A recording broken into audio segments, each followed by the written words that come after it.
I'm Leila Kinney. I'm the Executive Director of CAST, and I had the great privilege to be able to put together this session on the wearable.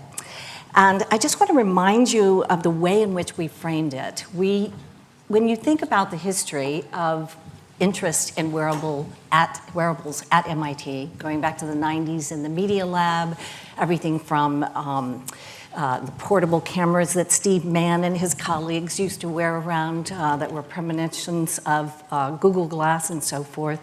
We have a really strong history in this area, which you will hear about, I think, from a couple of our, both our moderator and one of our speakers. But I wanted to do something a little different, and that is to sort of cross-cut this with two very powerful artistic statements on really extreme ends of the spectrum. On the one hand, the literal wearable from a fashion designer who for more than 20 years has been doing experimentations with textiles that transform themselves and creating all kinds of a conceptual approach to fashion that has really moved the field, to another kind of artist who works on the body in extreme conditions, in outer space, in otherworldly context. So I regard my job here is to be as brief as possible so we can move into these two conversations that are framing the session, and in the midst we have a media scholar and social scientist who will help us to unpack some of the ethical and social dimensions of this whole question around the wearable. I'll briefly remind you, it's printed in your program, of the premise of the session, and that is that the integration of the human body and clothing with technology has propelled art, computationally enhanced fashion design, and material science far beyond, I think, what we used to think about and talk about notions and visions of the cyborg in the 1960s. So in this session, I want to explore the multiplicity of these developments from the emergence of conceptual fashion design and wearable computing in the 1990s to current experiments with electronic and reactive textiles. We have a new institute here at MIT, Advanced Functional Fibers of America, a huge consortium, public-private thing. We've done shrink-wrap spacesuits, all kinds of material science explorations in this area.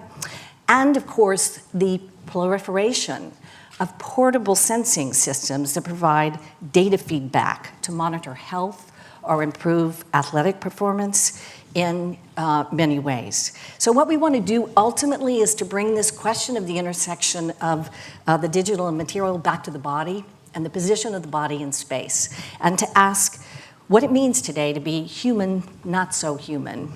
Where is this intersection and proliferation? So I'd now like to introduce the panelists in the order in which they will speak. Our first conversation will be between Hussein Solayan, a fashion designer who, as I mentioned, for more than 20 years has used clothing as a platform to display materials that change state and transform themselves. His work is characterized by an adventurous approach to the runway show, and he's been able to use these performances really as a mechanism, a means to address all kinds of issues, from disembodiment, metamorphosis, forced migration, all kinds of interesting social and self-representational issues. He will be in conversation with Michelle Finnemore, who is the, I know you have a title, yes, the Penny Vinnick Curator of Textile Arts at the Museum of Fine Arts here in Boston. I hope that many of you were able to see the show that she curated recently called Textile, in which Hussein and others, some people from the Media Lab, showed their work. She is also the author of Hollywood Before Glamour, Fashion in American Silent Film. Natasha Schull is an associate professor of media culture and communication at New York University, but for many years was, oh, sorry, my slides. Excuse me, where is my, here we go. Sorry, here you go. There's Hussein. For many, these will just rotate through. So Natasha was for many years here at the Science, Technology, and Society program at MIT.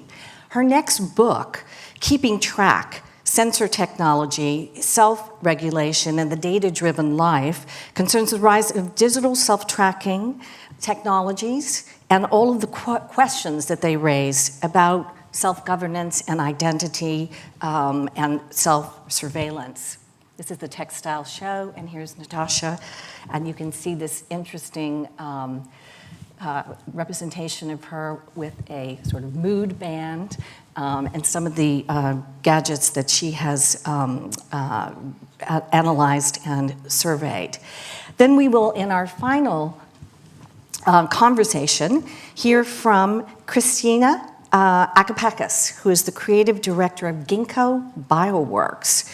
She's a biologist, an artist, a writer, and a creative director at Ginkgo Bioworks, which is an organism design company, which I hope we'll hear a little bit more about. She has done a lot of work with artists. In particular, for example, she made cheese cultured from the artist Olafur Eliasson's tears. She will be in conversation with Lucy McRae, who is a sci-fi artist and film director and self-proclaimed body architect. She, as I mentioned, imagines the body in extreme conditions and creates all kinds of futuristic scenarios and installations. She understands the body in a sort of complex scenarios that really question the boundaries between the natural and the artificial.